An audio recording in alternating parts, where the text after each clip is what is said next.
And my brother, how you been? Well, I've been blinded by my own worries and stories in this sense that I'm alone. Heaven zips by a million more ships in the night, and 1 trillion tons of gases from 1 billion silly asses. And I still pray for the masses as we fight the bloody fight. But bodies cannot stop these jacked up, gacked up ships in the night.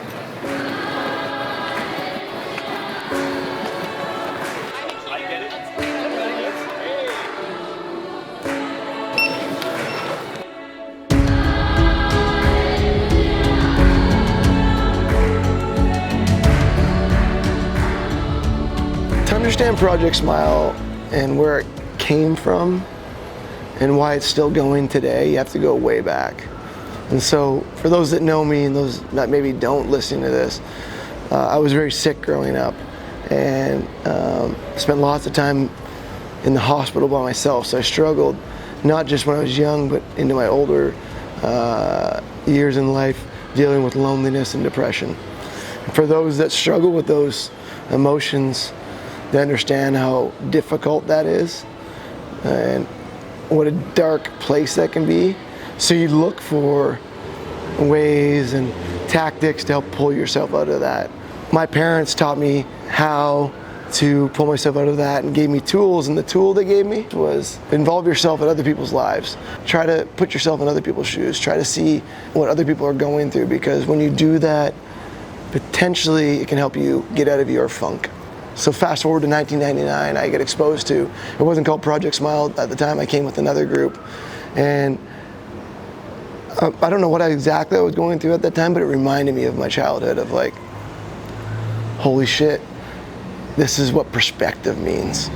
So I made a decision in my head and heart that I'm gonna keep coming back no matter what I do in life, because I need to help, but I also need this perspective in my life.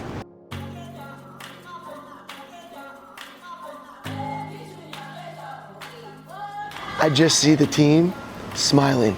And as you know, if you're watching this, it's called Project Smile. And we're certainly clear on our mission is to go and make kids and people smile. It's a very simple mission. Bring some brightness to some dark times. But the real mission is that we leave smiling. And so when I'm on the plane and I see the team and I look myself in the mirror and I see myself smiling, I can say mission completed. And hopefully that carries on, that people that come on this trip, whether they work for Communo or one of my other companies, they go on and maybe they don't come to Mexico, maybe they go to another country, or maybe in their home city, they turn around and say, I'm gonna help, because you know what, it feels damn good, and it makes me smile.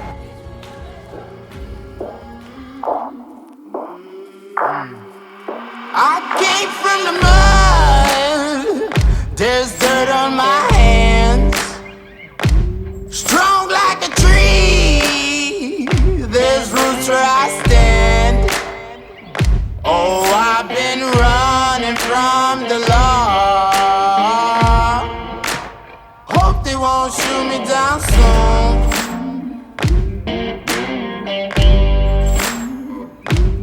They sing on a sleepless night. Try to catch me howling at the moon.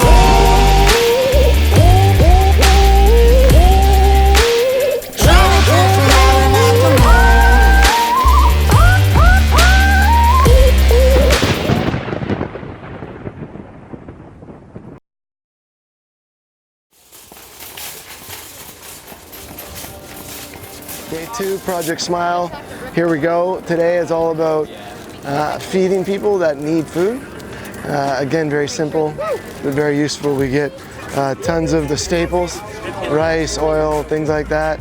And it gives me no greater pleasure, and the team no greater pleasure, than being able to hand someone a bag of food that needs it. What's the most impactful thing you've seen so far? Something that stands out to you? I think it was walking around door to door and handing out the leaflets for the food bags. Going door to door with our guide Naomi. Everyone was really nice, and getting to meet people and see, you'd see in the door behind them and kind of see outside, you kind of, in your head, you're looking and you're like, there's a lot, there's probably a little house in there, it's probably similar to home, and then you see and it's a bed on the floor. and that's all there is in there, and there's 4 people in that room. Got to meet some people who are really trying to make ends meet, but were so welcoming and grateful. We got to talk to a really old lady who was actually infirm and had to stay in her house, and her neighbors all came together and brought her coupons and brought her food, which was incredible. So that was definitely eye-opening.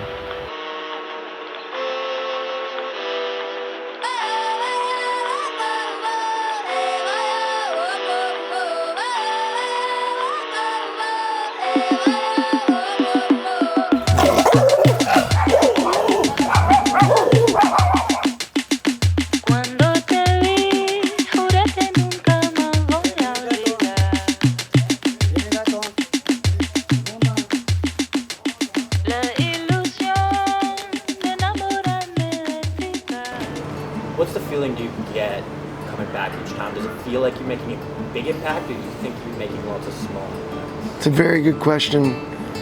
When you think about impact, it's very easy to slip into the micro, and this sounds maybe counterintuitive, but like, did the road get built? Did the sanitation get better? Did we make a dent or an impact in the amount of literal garbage that's everywhere in the neighborhood? And the answer is usually no, and that can be incredibly frustrating. But on a macro level, and Dave and Fred, the people that started this down here in Mazatlan, have taught me many times to not get frustrated with that. You don't maybe see with your eyes the incremental change, but what you don't see is the impact you make in a life, in a gal or a guy, a child, or even an adult that goes on to be the next mayor of Mazatlan, or the next lawyer that lobbies for reform in some sort of part of this city that can change thousands of lives or hundreds of thousands of lives. And so it's very easy to get frustrated, and I put my hand up as someone from time to time when we come here. It's like, are we even making a damn difference? Is this work and this time we're putting in useful?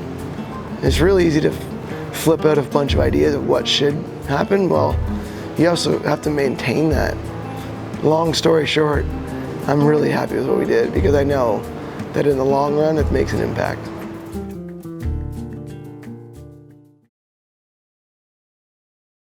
What's been the most eye-opening experience so far? Going to that landfill yesterday was intense.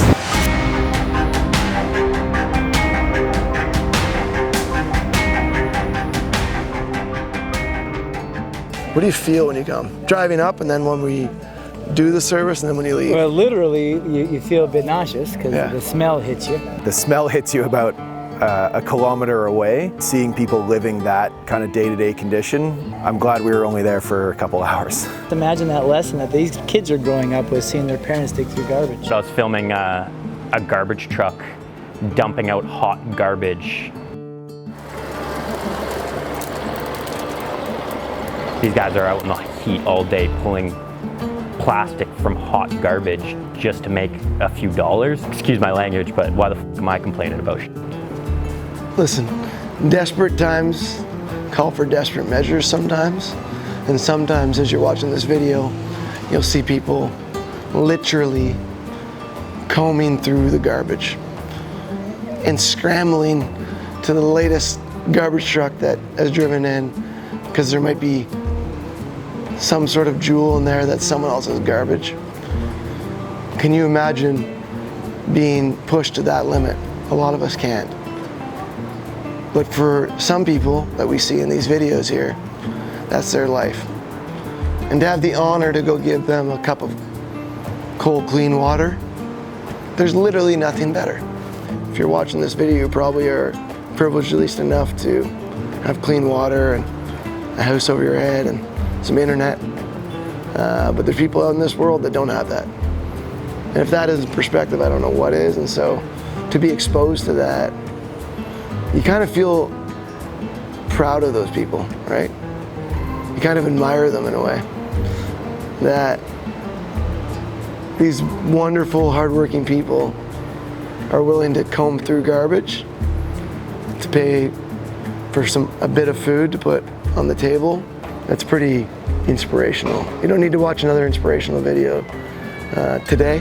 You should watch this one and see what these people do for themselves and for their families. It's powerful. And so people might look at what we're doing as amazing. Nah, what these people are doing in the dump for their families, that's amazing. That's hard work.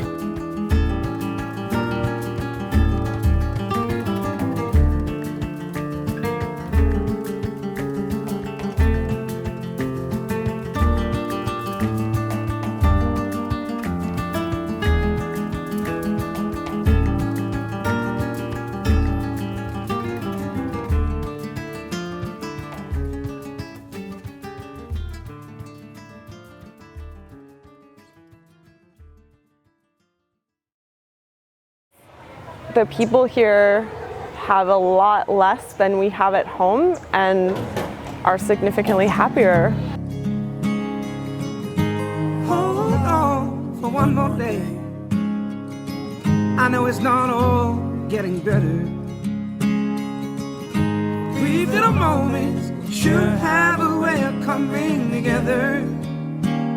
With a word that can't be spoken, it only says something. I guess I thought it would be sadder almost, and it's not. Everyone is really happy and the community is really excited all the time. Something's happening here when it comes to inner strength and choosing how you live each day. And I think that's something we can and should definitely bring back with us. It's what you make of it, right? The people here, no matter what the conditions, are just friendly and outgoing, and the neighborhood, the community here is just inspiring. I think a lot of that comes from a sense of community and what these people do to depend on each other. Because when you come back year after year after year, you start to see the same faces and you see the same kids and you see them grow up and they get braces and then they start doing their hair and they take pride in becoming adults.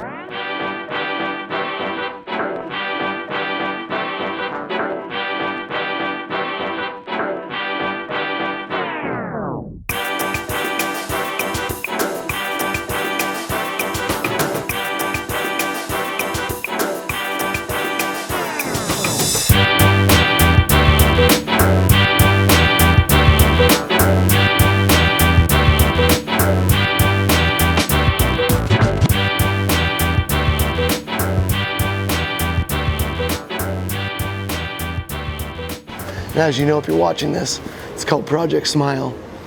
And we're certainly clear on our mission is to go and make kids and people smile. It's a very simple mission. Bring some brightness to some dark times. But the real mission is that we leave smiling.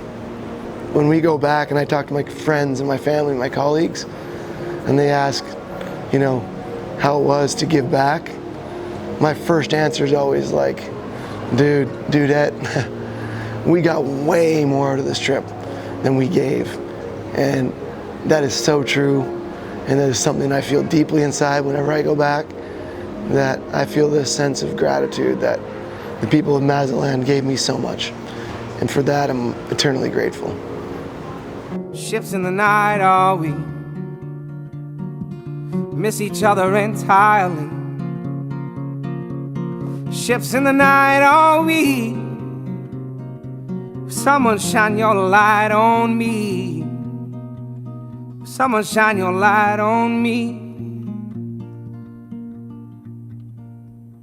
Ships in the night, are we?